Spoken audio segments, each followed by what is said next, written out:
Muito boa noite, meus amigos e amigas. Grande Abraão, meu amigo Abraão. Abraão Bahia, meu conterrâneo querido.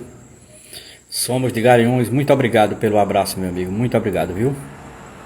Vamos juntos. Anderson, boa noite. Boa noite a todos. Anderson de Fortaleza. Muito bem, minha gente. Boa noite a todos e todas que estão chegando.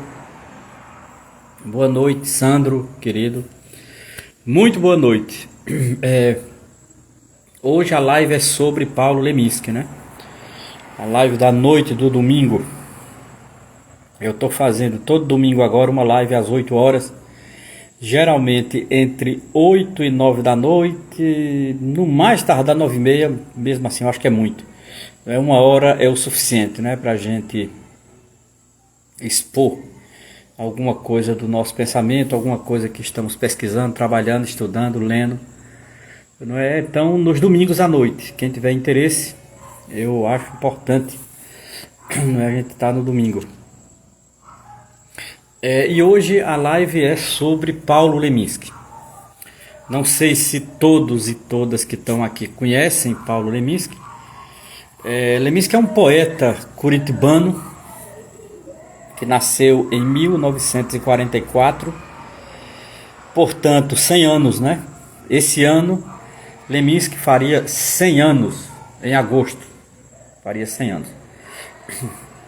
Leminski nasceu em 1944 e morreu em 1989, exatamente no dia 7 de junho de 89. Eu nunca esqueço a data da morte de Leminski, por uma razão, né, fundamental. Eu morava no Recife quando Leminski faleceu. Eu morava no Recife, a capital de Pernambuco. Fazia um curso de teologia, estava no 4º ano de teologia e estava lendo um livro de Leminski que até hoje me acompanha. Leminski, ele foi poeta, que é o mais importante dele. Ele foi professor de literatura no ensino médio. Ele foi faixa preta de karatê. Ele foi um místico. Ele foi tradutor, tal. E ele também escreveu biografias. Dentre as biografias que ele escreveu 4 biografias. Inclusive, um dos temas da live são as biografias de Leminski, né? Poesia e... O tema da live é Paulo Leminski, poesia e biografia. Dentre as lives, dentre as biografias de Leminski, tem uma que marca muito, essa aqui, ó. Leminski escreveu, em 84, um ensaio biográfico sobre Jesus, né? Publicado pela editora Brasiliense. Em 89 eu estava lendo esse livrinho quando Leminski morreu. Não vou esquecer mais nunca. Carregarei para o meu túmulo essa lembrança eterna, né? Leminski morreu no dia 7 de junho de 1989, uma sexta-feira. Até o dia eu lembro, uma sexta-feira. Eu estava lendo esse livrinho de Paulo Leminski, Jesus antes de Cristo. Estava lendo esse livrinho aqui, exatamente este, né, da editora Brasiliense. Um livro que eu já mudei umas 20 vezes e eu carrego sempre esse livro comigo, né? Eu tenho esse livro desde 1989. Então Paulo Leminski é um poeta que me marca pessoalmente, né? Eu gosto da poesia dele, adoro a poesia de Leminski, mas conheço um pouco a poesia dele, tenho toda a poesia dele. Saiu numa obra, num volume só, toda a obra dele, né? Toda a obra de Leminski. Para quem tiver interesse, toda a poesia de Leminski está nesse livro aqui, ó. Toda a poesia de Paulo Leminski, publicado pela editora Companhia das Letras, ainda editável, né? E Leminski escreveu 4 biografias que me interessam muito, que eu vou comentar aqui também na live. Eu vou comentar a poesia, um pouco a poesia de Leminski e as biografias. Leminski também escreveu ensaio para jornal. Ele escrevia. Leminski, na verdade, era um escritor profícuo, né? Escrevia muito, tinha facilidade de escrever, era um homem talhado para a escrita desde muito jovem, desde muito jovem. Assim como eu, frequentou seminário, foi monge beneditino, estudioso de teologia, conheceu muito latim. Na verdade, ele aprendeu línguas, né, entre os beneditinos de São Paulo. Ele foi monge beneditino por pouco tempo e aprendeu pelo menos línguas, né? Leminski foi tradutor do japonês. Leminski foi tradutor do inglês. Leminski foi tradutor inglês, japonês e francês, né? Leminski foi tradutor dos bons, inclusive. E ele escreveu 4 biografias, todas nos anos 80, já no fim da vida. É a última etapa da vida de Leminski, que ele morre no dia 7 de junho de 1989, numa sexta-feira, e eu morava na cidade do Recife nesse período, fazia teologia lá, e estava lendo este livro dele, chamado Jesus, que é um livro que me marca profundamente, recomendo a todos e todas. Esse livro não é, veja, não é para converter ninguém a nada, não é para lhe converter ao cristianismo, não é para lhe converter a Jesus de maneira nenhuma, não é para lhe indicar nenhuma igreja. Esse livro não é sobre igreja. Esse livro é sobre uma figura singular na história da humanidade chamada Jesus de Nazaré, né? Leminski faz uma leitura, eu diria uma leitura poética e revolucionária de Jesus. Foi o que mais me atraiu. Quando eu li esse livro, eu fiquei encantado, porque Leminski está interessado, como ele diz, né,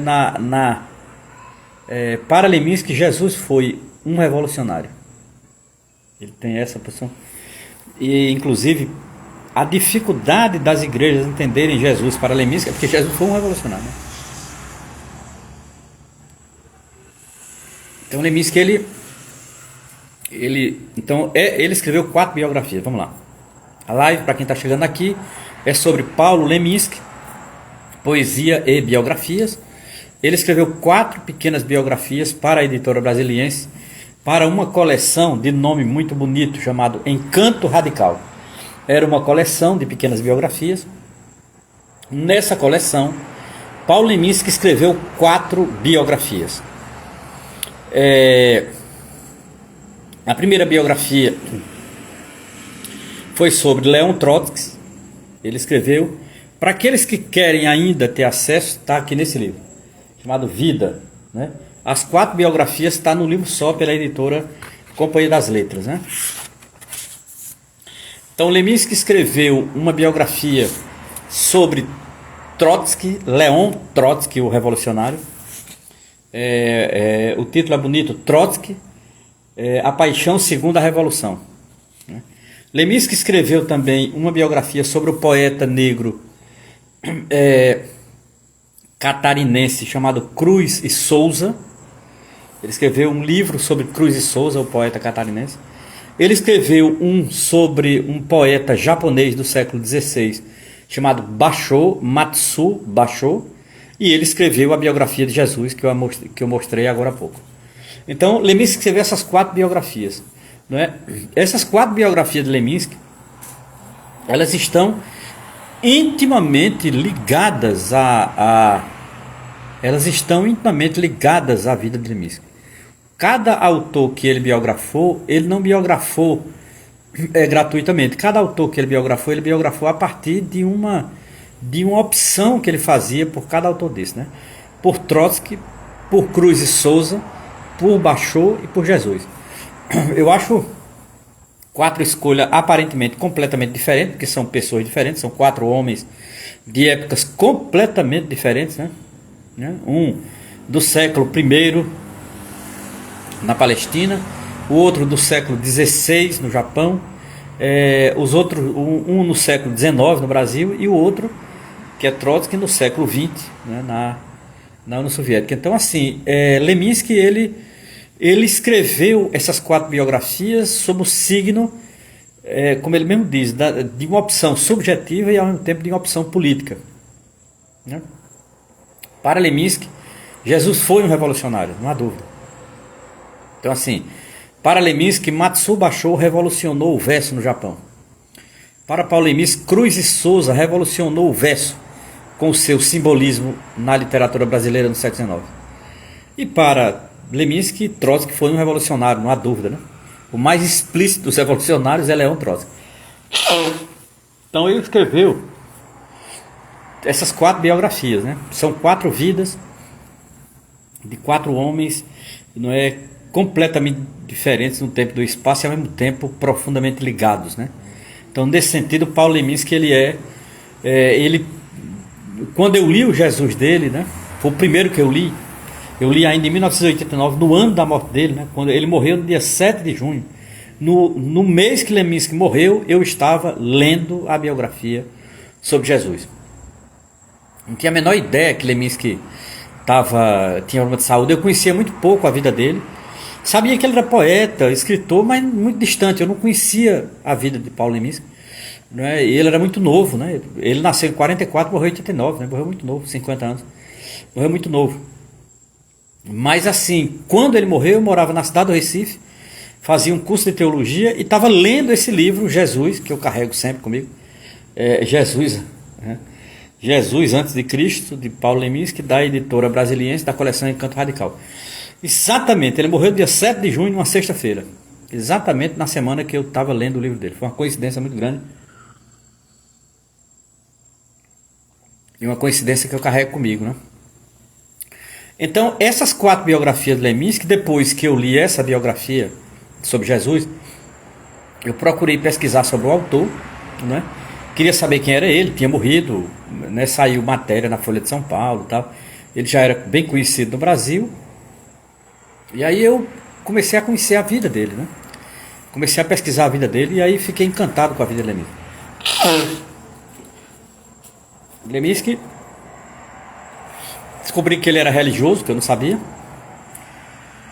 Assim como eu, Leminski também tinha feito um pouco de teologia, né? Descobri também que Leminski começava a escrever muito cedo, era poliglota, tradutor, foi professor de cursinho do ensino médio, faixa preta de karatê, e teve uma vida muito vinculada à poesia. A poesia é, sem dúvida nenhuma, aquilo que distingue Leminski em toda a sua vida, né? Então ele tem uma vida muito intensa, viveu num período também riquíssimo do país, né? Leminski tinha 20 anos quando chegou os anos 60, né? Então Leminski viu de perto grandes transformações, um momento fundamental da história do Brasil, né? E isso é importante, né? Então Paulo Leminski ele é uma pessoa que me marca muito, né? E nesta semana ele morreu no dia 7 de junho, né? Como eu falei.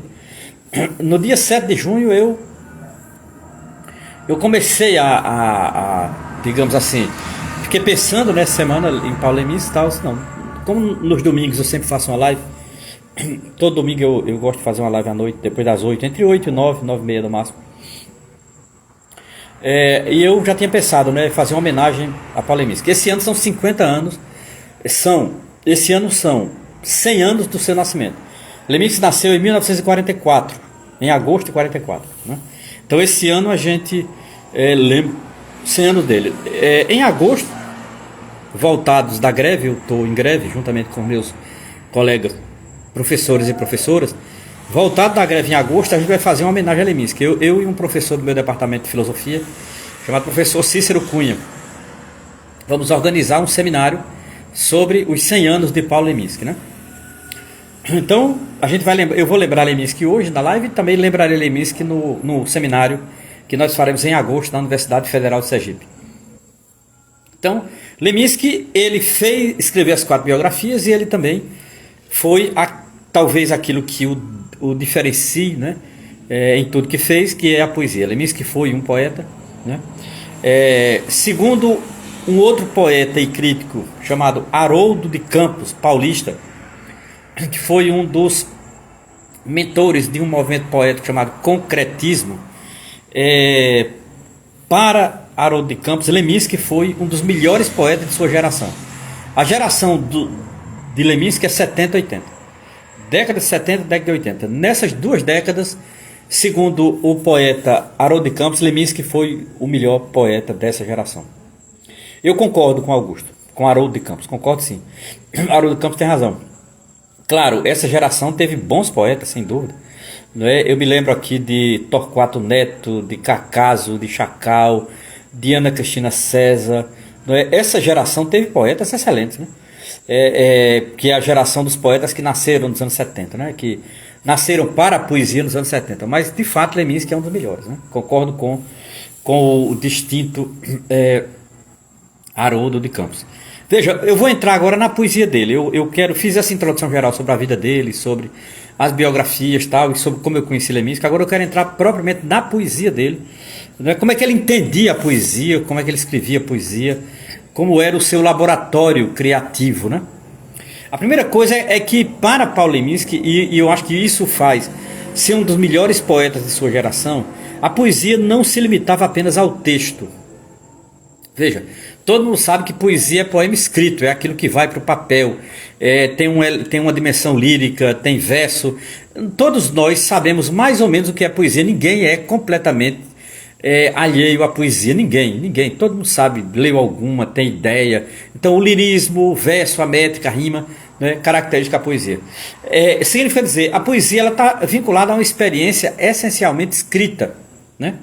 Você escreve poemas, né? Leminski vai dizer que a poesia não é só escrita, né? Ela não se limita ao texto. Para Leminski, poesia é cultura. Isso eu acho uma sacada da porra. Eu acho uma grande sacada dele. Poesia é cultura. Significa dizer, poesia é uma forma de ação no mundo, né?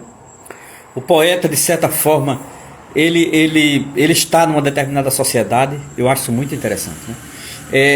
Nesse sentido, Leminski faz com que a poesia ela vá além do texto do papel, além do texto escrito, além do texto registrado. A poesia ela seja uma ação no mundo, né? Que o poeta, a partir da sua escrita, coloca, né? O poeta coloca e se coloca, né? Para Leminski, a poesia que ele fazia, a poesia contemporânea, ela tinha uma profunda ligação com a publicidade, com a música popular, com o vídeo, com as ruas. Repare que nesse sentido, Leminski é absolutamente coerente com a sua concepção filosófica de poesia. Poesia não é apenas o texto escrito, mas poesia é cultura. E cultura é uma forma de ação. Isso é uma característica desses poetas da época de Leminski, mas ele tinha plena consciência disso. O que é massa em Leminski é que ele tinha plena consciência dessa concepção que ele tinha de poesia. Poesia é cultura. Ora, a poesia contemporânea praticada por Paulo Leminski, ela acaba tendo um vínculo, por conta dessa concepção de que poesia é cultura, ela acaba tendo um vínculo estreito, uma ligação estreita com a publicidade, com a música popular, com o vídeo e com as ruas. Por que com a música popular? Leminski também era compositor, não sei se sabem, né? Leminski também era compositor. Por exemplo, eu acho que é 1982, a Rede Globo lança uma novela chamada Paraíso. A música de abertura dessa novela era cantada por Ney Matogrosso. Quem compôs essa música foi Paulo Leminski.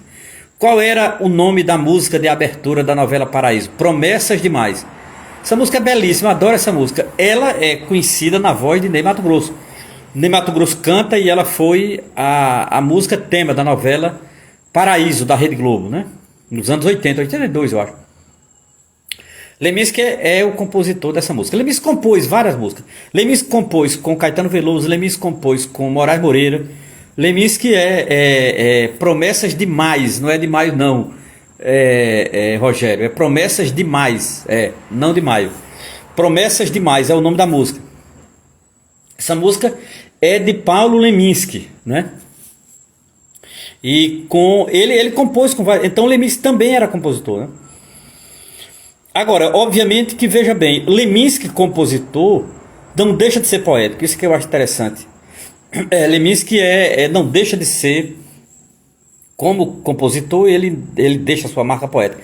Isso quer dizer, ele compunha poeticamente. É isso que eu quero dizer. Leminski compunha poeticamente. Ora, essa relação da música com a cultura popular, com a música popular, com o vídeo, Leminski era muito midiático, né?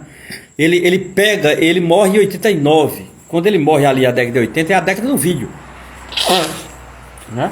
É a década do vídeo, das produções em vídeo. Então ele tem essa ligação, né, com o vídeo, eu acho muito interessante. Leminski tem essa ligação com a publicidade, ele foi publicitário um tempo, né? Essa coisa da propaganda do muro, não é?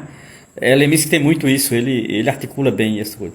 Então a poesia de Leminski é uma poesia, não é, bastante contemporânea.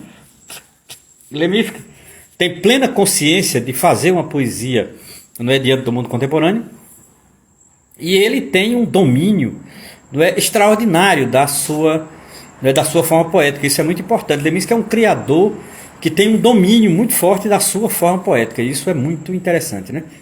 Veja, então nesse sentido, a poesia de Leminski ela não nasceu do nada, né? Ela tem certas influências, ele tem os seus mestres, ele tem a sua base formativa, né?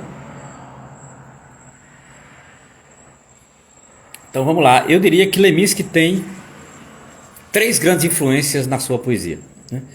Eu diria que toda a poesia de Paulo Leminski, toda ela, que está nesse livro aqui, inclusive o nome é Toda a Poesia, para os que chegaram agora a um livro com toda a poesia de Paulo Leminski, Toda a Poesia, Paulo Leminski, editora Companhia das Letras, uma obra maravilhosa, toda a poesia dele aqui, para quem tiver interesse.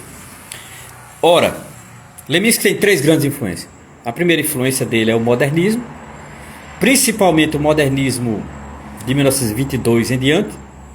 Leminski tem uma influência da poesia concreta de Haroldo de Campos, de Augusto de Campos e Décio Pinatari, e Leminski tem influência da chamada poesia beat dos Estados Unidos. Poesia beat dos Estados Unidos, né? Então Leminski é influenciado pelo modernismo, pela poesia concreta e pela poesia beat. Pronto, eu vou comentar essas 3 influências de Paulo Leminski, tá certo? Porque são 3 influências que vão definir, de fato, a maneira de produzir, né, poesia. Na maneira de, eu diria, o laboratório criativo de Paulo Leminski deve a esses 3. Porque Leminski tem uma influência muito forte da semana de 22, né, do chamado modernismo de 22 no Brasil. O modernismo inicialmente paulista. A primeira coisa que ele herdou dessa geração de 22 foi o verso livre, né? Veja, os modernistas vão fazer uma crítica radical, principalmente ao modelo parnasiano de filosofia, né? Aquela poesia com métrica e com rima, aquela poesia medida matematicamente, que você media o verso e tal, né? Então o poeta era grandioso quando ele fazia um verso sob uma métrica rígida e perfeita, né? Então isso marcou a poesia brasileira do século XIX. Nos anos 20, os poetas de 22 vão reagir violentamente a isso, né? 2 poetas serão fundamentais para criticar radicalmente a métrica e a rima na poesia. 2 poetas. Um chama-se Manuel Bandeira, o pernambucano, e o outro é o mineiro Carlos Drummond de Andrade. Se você observar esses 2 poetas, e o que veio depois deles define o que é a chamada poesia moderna brasileira. Eu acrescentaria aí, além de Carlos Drummond de Andrade e Manuel Bandeira, eu acrescentaria o poeta, o outro poeta mineiro, que tem um livro belo chamado Poesia e Liberdade, Murilo Mendes. Eu acrescentaria Murilo Mendes. Eu acrescentaria Cecília Meirelles, né, que são poesia moderna. Eu acrescentaria, obviamente, João Cabral de Melo Neto. Então você tem aí, nesses 5 ou 6 poetas que eu citei, nós temos o formato da chamada poesia moderna brasileira, que é a poesia depois do modernismo de 22, né? Manuel Bandeira, Carlos Drummond de Andrade, Murilo Mendes, Cecília Meirelles e João Cabral de Melo Neto. Todos esses irão cometer 2 pecados com a poesia tradicional brasileira, com a poesia parnasiana, com a poesia do século XIX. Quais são os pecados que esses 5 poetas que eu citei aqui irão cometer contra a poesia parnasiana? Primeiro, eles vão abolir a rima e a métrica. Significa dizer, eles vão adotar o verso radicalmente livre. Então Drummond tem um verso que é assim: No meio do caminho havia uma pedra, tinha uma pedra no meio do caminho, no meio do caminho tinha uma pedra. Isso é uma ironia com os parnasianos, né? Porque isso, para um parnasiano, jamais seria poesia. Isso é uma bobagem para o parnasiano. No meio do caminho tinha uma pedra no meio do caminho. Eu acho maravilhoso, inclusive a sonoridade que Drummond dá, né, ao verso. Mas assim, para os parnasianos isso não é poesia, né? Então, os modernistas, eles aboliram essa coisa da obrigatoriedade do verso, da rima e da métrica, né? E eles tornaram o chamado, eles inventaram no Brasil o chamado verso livre. Na mesma linha vai o grande Manuel Bandeira e aí segue, né? Murilo Mendes vai acabar com tudo. Murilo Mendes tem um livro chamado Poesia e Liberdade, que é a coisa mais linda do mundo. Murilo Mendes explode definitivamente, né, a ideia de verso rigorosamente rimado no seu livro, né? Drummond vai na mesma linha, né? Cecília Meirelles também. Apesar de Cecília Meirelles ter uma certa saudade do século XIX, mas ela é uma poeta moderna, não há dúvida que ela é uma poeta moderna. Então a ideia de trazer o verso livre, desenvolver o verso livre, vai ser uma característica da poesia moderna. A poesia moderna ela rompe definitivamente, né, com a chamada poesia parnasiana, né, a poesia clássica brasileira do século XIX, né? Eu acho interessante porque, como eu gosto demais desses poetas, são os que eu mais gosto de ler. Eu não tenho nenhum, eu não gosto, por exemplo, de Olavo Bilac. Eu leio Olavo Bilac por obrigação. Não tenho nenhuma simpatia por Olavo Bilac, por exemplo, que é o mestre, né, da poesia parnasiana. Eu não. Agora, eu já sou marcado completamente pela poesia moderna. Eu já entrei no mundo da literatura lendo a poesia moderna. Então não tem como você voltar atrás. Depois que você lê um poeta como Manuel Bandeira, ou Drummond, ou Cecília Meirelles, não tem como voltar atrás de jeito nenhum, né? Então, essa ideia de abolir, né, o verso livre, de abolir o verso rimado, metricamente articulado, e entronizar o verso livre foi uma característica da Semana de Arte Moderna. Isso vai ter uma influência determinante do Leminski. Leminski é filho da poesia moderna pós-22, né? Ele já faz poesia sob o horizonte desses modernistas, né? Ao né, tornarem o verso livre, né, tem uma característica que pouca gente observa isso, né? Ao tornarem o verso livre, eles não só libertam o verso na forma, a maneira de fazer, eles libertam o verso para tudo, não é só na forma. Você vai incluir qualquer tema prosaico. A partir dos modernistas, a poesia cabe. A poesia fará a poesia de tudo. De tudo. Do que ela quiser, do que o poeta quiser. Você fará poesia de tudo, né? O palavrão vai virar poesia. O chulo, o prosaico, o vulgar, o mundo entra na poesia. E deixa de ser aquela coisa, poesia é falar de estrela, de saudade, de mar, de céu, não sei o que, de jeito nenhum mais. Claro que essas palavras continuarão no poema céu, mar, tal, mas não mais no sentido lírico que a poesia clássica dava.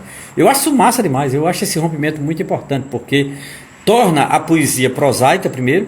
Segundo, amplia o leque do fazer poético. O fazer poético agora, ele se torna amplo, né? Ele não tem mais fronteira.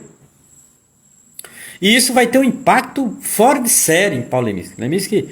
Leminski basicamente será o poeta. O poeta modernista, né, por tradição. Eu acho muito legal. E até nos títulos. Por exemplo, Leminski tem um título de um livro que é Distraídos Venceremos. Distraídos Venceremos é o nome do livro, né? Então assim, o verso ele foi completamente libertado, né? E é muito interessante, né? Por exemplo, Leminski tem uma poesia, eu não vou ler toda não, mas são 4 versos, mas eu acho massa demais. Já começa no título, o nome da poesia é Ad-me Mistério. Ad-me Mistério, aqui, ó. Veja isso, vocês conseguem ler. Ad-me Mistério. Ad-me Mistério. É o título. Primeiro verso. Quando o mistério chegar, já vai me encontrar dormindo. Metade dando para o sábado, outra metade domingo. Não haja som nem silêncio quando o mistério aumentar. Silêncio é coisa sem senso. Não cesso de observar. Mistério, algo que penso. Mais tempo, menos lugar. Quando o mistério voltar, meu sono esteja tão solto, nem haja susto no mundo que possa me sustentar. Pô, eu acho lindo esse verso. Lindo, lindo, lindo. Ah, meu Deus. Porque, veja bem, como é que eu explicaria? Eu não sou professor de literatura, de letra. Eu sou um amante da poesia. Eu sou um autodidata de poesia. Eu gosto de poesia. Poesia para mim é uma coisa fundamental, prazerosa e tal. Mas eu não sou professor de literatura, de letras e tal. Mas esse verso me chama a atenção pelo menos duas coisas dele. Primeiro, o título, né? Ad me mistério, né? No seguinte sentido, é uma tentativa de administrar o mistério. O que é uma tentativa em vão? O próprio verso vai dizer, né? Não se administra o mistério, minha gente. Se é administrado por ele. Para Leminski, nós não temos um mistério. Nós estamos dentro do mistério. Repito. Para Leminski, nós não temos um mistério. Nós estamos dentro do mistério. A própria ideia de existir abriga lá no fundo um mistério profundo. Leminski acreditava nisso. Leminski tinha uma veia mística muito interessante, né? E o título já diz tudo, né? Ad me mistério, né? É a tentativa malograda de administrar o mistério. Ninguém administra o mistério. O mistério não está em algum lugar. O mistério somos nós. O mistério é a própria existência, como diz Leminski. E quando a coisa chegar, que eu esteja dormindo do sábado para o domingo, como diz ele, né? A ideia de falar de coisa grave de maneira prosaica, isso é uma marca de Leminski. Isso é uma marca da poesia moderna brasileira, a partir de Carlos Drummond de Andrade e Manuel Bandeira, né?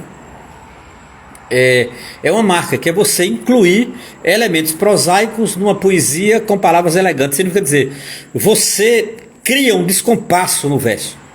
Leminski é o mestre de criar descompasso no verso. O verso não segue um curso fechado. O verso de Leminski não segue um curso que vai de uma linha a outra como uma reta. Poesia não é reta geométrica. Poesia não é reta geométrica. Poesia para Leminski é algo dialético. Isso é foda, eu acho muito massa, né? Então, nesse sentido, Leminski é altamente influenciado, não é, como eu disse inicialmente, pela Semana de 22, né? E pelo modernismo, principalmente pelos poetas do modernismo, aqueles poetas que romperam com a tradição parnasiana, que romperam com a tradição do verso fechado, do verso metricamente fechado. Os caras mediam. Olavo Bilac media os seus versos, né? Então, assim, Leminski rompe com isso e, consequentemente, ele busca uma matéria, né, que não é uma matéria fechada para o seu verso, né? Eu acho isso tão importante, não é? Significa dizer, ao libertar a poesia do verso fechado, ao libertar a poesia da métrica, o que é que fizeram os poetas modernos? Botaram a poesia no mundo, minha gente. Botaram a poesia na rua. Botaram a poesia na rua. Por isso que Leminski faz parte daqueles poetas que fazia poesia em bar. Ele fazia poesia em guardanapos. Eu até vou falar isso no final. Isso está lá para o final, que eu ia no meu esquema aqui de explicação da poesia de Leminski. Leminski faz parte desses poetas que escreviam no guardanapo na mesa de um bar de noite, não sei o quê. Nessa vida, não é, atribulada, né, nessa vida absolutamente urbana. Leminski é um poeta absolutamente urbano, que casa poesia com música, que casa poesia com a rua, que casa poesia com os bares, que casa poesia com uma dimensão notívaga. A poesia de Leminski tem elemento notívago. Pô, é muito interessante, né? Nesse sentido, é a herança libertária da poesia moderna, que vem com Manuel Bandeira, Drummond, Cecília Meirelles, Murilo Mendes, João Cabral de Melo Neto, etc. Porque esse país é muito rico de poetas, né? Então essa é a primeira característica de influência na poesia de Paulo Leminski, né? A presença da Semana de Arte Moderna dele. Agora, Leminski vai ter uma outra influência, que é a chamada poesia concreta. E junto à poesia concreta, o tropicalismo. Leminski é contemporâneo da ascensão do tropicalismo nos anos 60. Leminski é contemporâneo do nascimento da poesia concreta em São Paulo, né? Liderada por três três figuras importantes da poesia concreta. Ela nasce provavelmente em São Paulo com Haroldo de Campos, Augusto de Campos e Décio Pignatari. Esses três poetas criaram o manifesto, né, o chamado Plano Piloto da poesia concreta, ali por volta de 56, e eles inauguraram um tipo de poesia que é bem interessante, né?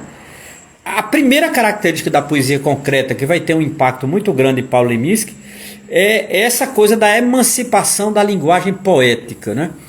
Isso é uma coisa muito forte em Haroldo de Campos e Augusto de Campos, né? A emancipação da linguagem poética. A poesia, ela se liberta dessas obrigações que não seja o lírico, que não seja a palavra com essa dimensão alquímica, né? A palavra com essa dimensão alquímica é uma característica central, não é, de um verso que está livre enquanto linguagem poética, né? Eu acho muito interessante isso. Isso claramente tem um caráter vanguardista, obviamente, né? Que é exatamente a crise do verso, explodir a crise do verso e fazer o verso ser outra coisa que não necessariamente uma coisa fechada ou só escrita no papel. Por exemplo, os concretistas influenciados por um poeta russo chamado Vladimir Mayakovsky. Qualquer dia desse eu vou fazer uma live sobre Mayakovsky, né, o poeta da Revolução. Influenciados por Mayakovsky, os concretistas eles vão dar visualidade à poesia. A poesia concreta ela tem uma dimensão visual. Eles fazem poema em triângulo, poema em quadrilátero, né? Poema em quadrilátero. Eles vão fazer poemas de várias formas. Então, assim, a forma poética ela não é uma forma fechada, né? É isso que os concretistas farão, né? A forma poética não pode ser, em hipótese alguma, forma fechada. Muito interessante isso, né? Eu acho que é uma marca da poesia concreta brasileira. A ideia de você fazer uma poesia que ela, além de ser palavra, ela tenha também uma dimensão visual, né? O poema indica uma forma para além das letras. Pô, isso é uma característica dos concretistas que eu acho interessante, né?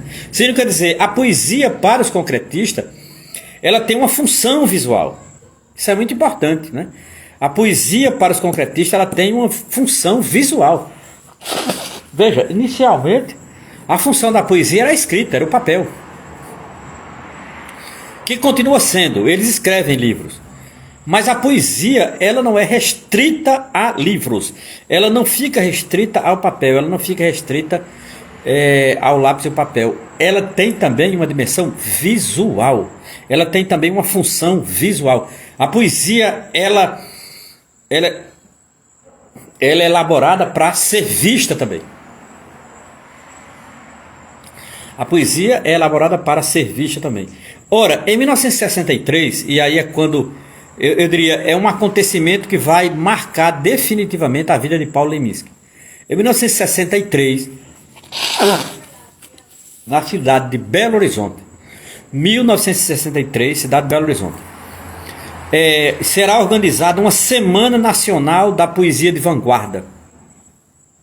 Inclusive é a primeira, né, a chamada Primeira Semana Nacional de Poesia de Vanguarda. Os poetas modernos brasileiros se encontraram para trocar ideias e trocar versos na cidade de Belo Horizonte em 1963. Paulo Leminski estava lá com 18, 19 anos, estava por lá. Quem liderava esse movimento da poesia de vanguarda brasileira? Principalmente os irmãos Campos, Augusto de Campos e Haroldo de Campos, né?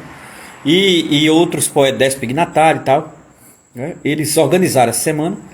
Essa semana atraiu muitos poetas de vários lugares do Brasil. Teve poeta de Salvador, de Recife, poeta de São Paulo, de Porto Alegre, de Curitiba. De Curitiba era Paulo Leminski. Essa semana ela foi um divisor de águas na poesia de Leminski. Leminski se descobre definitivamente poeta em 1963. Eu sou poeta, como ele disse, a partir de 63 eu sou poeta. Então, essa função De 63 até 89, quando ele morre, ele nunca mais deixou de ser poeta. Leminski foi poeta em estado pleno, em estado completo, né? Então, primeira influência de Leminski, o modernismo. Segunda influência, a poesia concreta e a semana, né, de poesia de vanguarda. E a terceira e última influência de Leminski. Leminski é muito influenciado pela geração beat, os beatniks dos Estados Unidos. Leminski será tradutor. Leminski conhecia bem inglês. Leminski os lia em inglês. Quando não tinha nenhuma tradução deles, Leminski os lia. Vamos supor que alguém que entrou aqui não saiba nada da geração beat. Não sabe nem o que é. Há um livrinho pequenininho, introdutório, mas maravilhoso, de um poeta também já falecido, que era da geração beat, chamado Claudio Willer. Esse livrinho aqui, chamado Geração Beat, Claudio Willer, editora LIPM. A editora que foi alagada, inclusive, pelas águas de Porto Alegre. Porque essa editora é de Porto Alegre, né? Eu via os livros debaixo d'água. Meu Deus, deu uma agonia tão grande ver livro se perder na água, né? A editora LPM de Porto Alegre. Esse livrinho é maravilhoso, me ajuda muito. Eu uso em sala, eu gosto muito da geração beat também, né? E de todos os poetas da geração beat, um vai marcar Leminski pessoalmente, é o mesmo também que me marca, que é Allen Ginsberg. Esse é um poeta maravilhoso. Esse poeta tem um poema dele no Brasil chamado Uivo, né? O primeiro livro dele traduzido no Brasil é Uivo e Outros Poemas. Ele produz poesia desde os anos 50, né? O Allen Ginsberg morreu bem velhinho nos anos 90, morreu atuando inclusive, né? E Ginsberg ele tem algumas características que são muito importantes. Primeiro, a relação entre poesia e liberdade. Isso era uma marca para Leminski. Para os poetas beatniks, fazer poesia é viver poesia. Essa aqui vai ser a mais importante característica da poesia beat na vida de Paulo Leminski. Fazer poesia é viver poesia. Claro, como é que se vive poesia? Vive de acordo com o seu verso, dizia Paulo Leminski, dizia Allen Ginsberg. O verso é algo que sai de mim, significa dizer, eu não sou eu e o meu verso é outra coisa, dizia Allen Ginsberg. Eu não sou eu e meu verso é outra coisa. Se eu for uma coisa, meu verso outro, existe um erro aí de fabricação fundamental, né? Não se é poeta apenas para os outros, se é poeta primeiramente para si mesmo, dizia Allen Ginsberg. Eu adoro esse poeta sacado no caralho. Allen Ginsberg era foda. E ele vai ter outra coisa que vai influenciar muito Paulo Leminski, que é Ginsberg vai, ali no final dos anos 60, se aproximar do budismo, do Zen budismo. O Zen budismo vai ser uma característica da poesia de Paulo Leminski, né? O Zen budismo vai ser uma poesia, vai ser uma característica da poesia de Paulo Leminski. Esses dias eu estava lendo um livrinho sobre o Zen budismo que eu gostei muito. Não sei se alguém aqui se interessa pelo budismo, né? Se interessa, eu recomendo esse livrinho aqui de um filósofo que parece que está na moda hoje em dia, chamado Byung-Chul Han. É um filósofo sul-coreano que mora na Alemanha, já se tornou alemão, já naturalizado alemão. Byung-Chul Han. Ele tem um livrinho chamado A Filosofia do Zen Budismo. Esse livrinho aqui. É curtinho, ó, pequenininho. Mas que livro bom, viu? Que livro massa.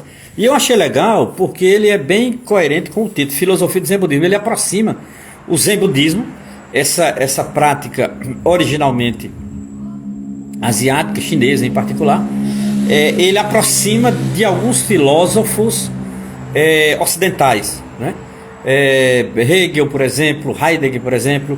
Então é uma leitura de filósofos ocidentais aproximando do Zen Budismo e como aproximar o Zen Budismo desses filósofos ocidentais. É um livro interessante, e eu acho que ajuda a entender a poesia de Leminski. Por quê? Porque Leminski vai ter uma ligação muito forte com o Zen Budismo, muito forte. Leminski será um praticante do budismo, né? Meditação, reflexão, mas não só isso. Eu até diria, olha, as técnicas do budismo, o Leminski conhecia todas, né? As técnicas do budismo, Leminski conhecia todas. Leminski era um praticante do budismo. Significa dizer, a ideia da yoga e a meditação, Leminski era um praticante. Isso aí não é. Mas veja, isso não necessariamente, né, faz alguém budista. Não necessariamente, né? Conheço várias pessoas que fazem yoga e não é budista, né? Então, assim, o que vai interessar no Zen budismo a Leminski é uma coisa que o Byung-Chul Han vai também falar, né? O budismo, enquanto filosofia, é uma espécie de expansão da consciência. Expansão da consciência. Para Leminski, a poesia ela tem uma dimensão de expansão da consciência. O poético em Leminski, isso eu acho foda. Eu sou muito fã disso, porque Leminski vai nos demonstrar com seu tipo de verso e seu estilo que a poesia ela expande, não é, a consciência humana.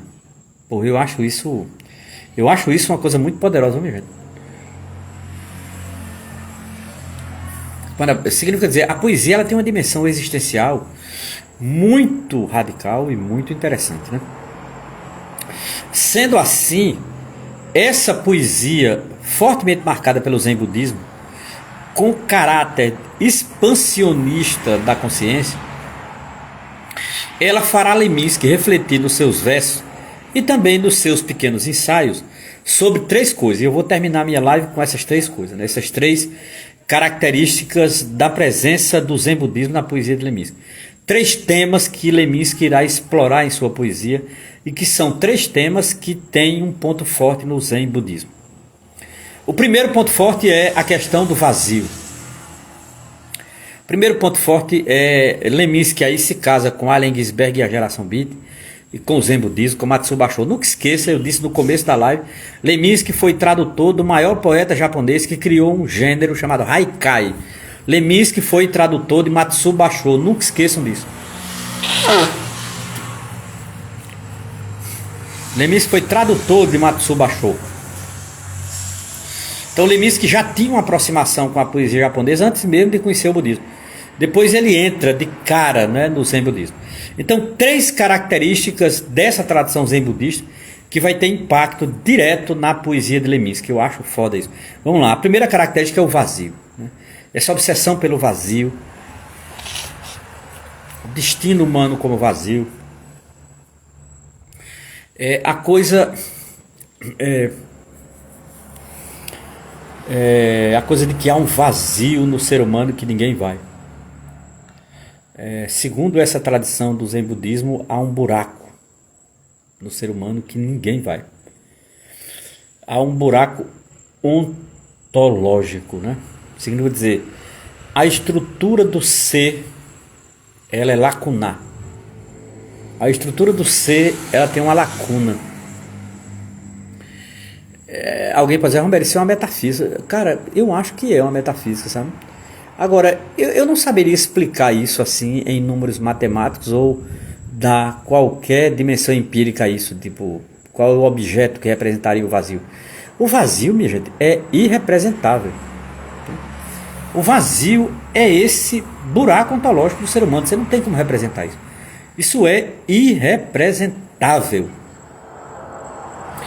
Isso tem limites em termos de conhecimento. Mas para o Zen budismo há o vazio, né? A própria ideia de existência humana e o pós-morte diz respeito ao vazio. Talvez o melhor exemplo do vazio seja o pós-morte.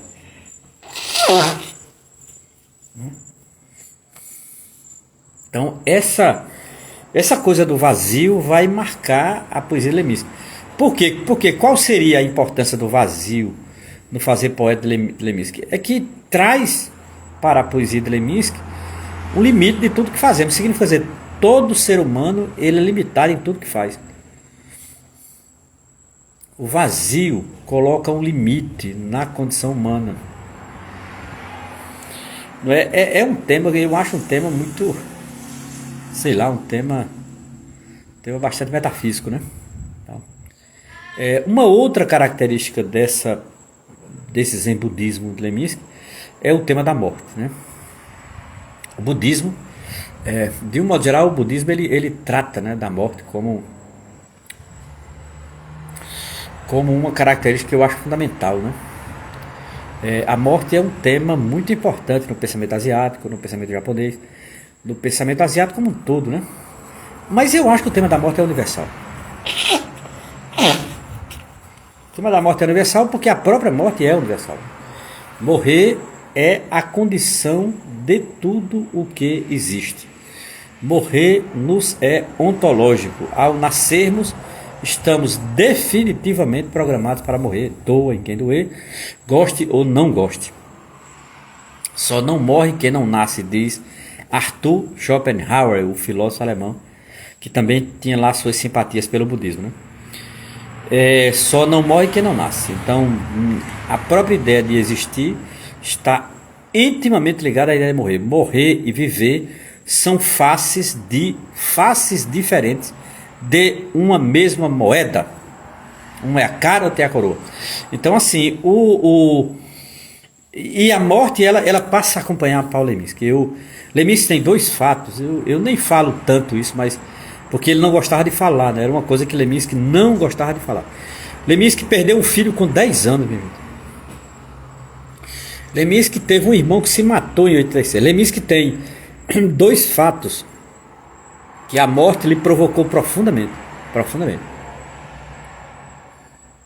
Em 1978, Leminski tinha um filho de 10 anos, chamado Miguel Ângelo, se eu não me engano. Miguel, acho que é Miguel. Miguel Ângelo. Miguel eu sei que é. Eu acho que era Miguel Ângelo. Esse menino morreu com 10 anos, cara. Eu nunca fui pai, né? Nunca tive filho, mas eu fico pensando, eu acho que um pai não supera a morte de um filho, não. Minha mãe dizia uma coisa muito certeira. Minha mãe já faleceu, né? Ela dizia: mãe não enterra filho. O certo é filho enterrar a mãe, né? Ela dizia isso porque minha mãe não suportaria a morte de um filho, né? Isso era notório, assim, eu percebia na maneira dela falar, né? Minha mãe não superaria enterrar um filho. E assim, Leminski ele evitou falar, né? Mas isso aparecia na poesia dele, porque no fundo eu não acho que Leminski superou, né? Mas ele tentou canalizar para a sua poesia. Leminski era um homem muito seguro, né, na sua meditação. Eu acho que o que sustentou Leminski foi o Zen budismo e a meditação, né? Isso em 78. Em 86 o irmão se mata, né? O irmão dele. E aí, desaba. Ele chegou inclusive a pensar em suicídio, mas ele morre 3 anos depois, né? Então o tema da morte ele rondava, né? O poeta Paulo Leminski, aparece em vários versos dele, né? Vários versos dele o tema da morte aparece, né? E ele tem um poema inclusive dedicado ao filho Miguel Ângelo e tudo mais. Eu não teria muito mais a dizer sobre a morte, não, Leminski, porque ele evitava falar. Ele chegou a tornar a morte um verso, né? Mas de qualquer maneira a morte é um tema que vem muito mediado pelo Zen budismo, no caso de Paulo Leminski, né? E por fim, um tema, lembre-se que eu disse 3 temas, né? O primeiro tema é o tema do vazio, o segundo tema é o tema da morte, e o terceiro tema é o tema do sentido das pequenas coisas. Isso é uma coisa muito budista, muito budista. Isso é uma coisa, o sentido das pequenas coisas está muito presente num tipo de verso japonês chamado haikai. O haikai é um verso curto, é um verso concentrado em basicamente 3 pequenas frases, né? Então, Leminski se tornou especialista em haikai. Leminski estudou haikai, Leminski traduziu haikai, traduziu do japonês para o português. Leminski fez uma pequena biografia o pai do haikai, que é o poeta japonês Matsu Bashō. Então Leminski tinha um vínculo muito forte com a poesia, né, asiática, né, do haikai, que tem uma influência budista, inclusive. Então Leminski vai ter uma influência budista a partir do haikai, nessa valorização das pequenas coisas. É meio que o Deus das pequenas coisas, né? A presença das pequenas coisas, a relevância das pequenas coisas. Me lembra muito, sabe quem? Me lembra demais o poeta Manuel de Barros. Leminski, claro, Mônada de Barros não é muito diferente de Leminski, mas lembra muito. Essa coisa de valorizar, essa coisa de valorizar as pequenas coisas, né? Isso está muito presente em Mônada de Barros. Estava muito presente em Leminski, estava muito presente, porque é uma coisa muito da tradição budista asiática, né? E que vai, de certa forma, ser uma característica da poesia, né, japonesa. E Leminski era um leitor do japonês, Leminski admirava a poesia japonesa, Leminski ele traduziu verso japonês, e Leminski fez uma biografia de Matsubashi. Então ele tinha um vínculo com a cultura japonesa. Não era moda, não era capricho, não era fetiche. Não. Leminski tinha um envolvimento orgânico com a cultura japonesa, com a cultura asiática, né? Leminski tinha um vínculo com o Haikai, com Matsubashi. E com isso Leminski foi envolvido com o tema de dar sentido a pequenas coisas, né? Eu acho isso massa. Eu sou muito fã disso. Eu acho que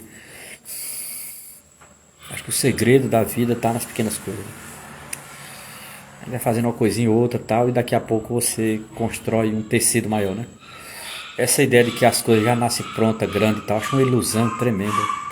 E uma cilada também. Uma ilusão e uma cilada. A vida é um tantinho construção, né? E é por isso que eu amo a poesia de Paulo Leminski, é por isso que eu me identifico com a poesia de Paulo Leminski. Eu tenho um vínculo orgânico com a poesia de Paulo Leminski desde muito tempo, desde a década de 80, né? Desde quando eu li pela primeira vez essa maravilha aqui chamado Jesus. Recomendo que todos leiam esse livrinho sobre Jesus. Não é de Paulo Leminski. É uma biografia de Jesus selecionada a partir de um Jesus revolucionário. Leminski aqui não quer doutrinar ninguém, não quer tornar ninguém cristão ou cristã, mas Leminski quer apresentar Jesus como um ser revolucionário, né, como um exemplo de vida, né, como uma vida muito produtiva, muito rica, né. Eu acho massa esse livro, eu sou fã desse livro. E é com ele que eu termino a live. Quando Paulo Leminski morreu, no dia 7 de junho de 1989, eu estava lendo esse livro. Pela primeira vez na minha vida eu estava lendo esse livro, não esqueço mais nunca. Nunca mais irei esquecer esse livro, porque eu estava lendo o livro quando eu soube da morte de Paulo Leminski, né? E um livro sobre Jesus, e eu fazia teologia na cidade do Recife. E por isso que eu não esqueço nem o dia 7 de junho de 1989, foi uma sexta-feira, era uma sexta-feira. É isso, minha gente, muito grato pela paciência.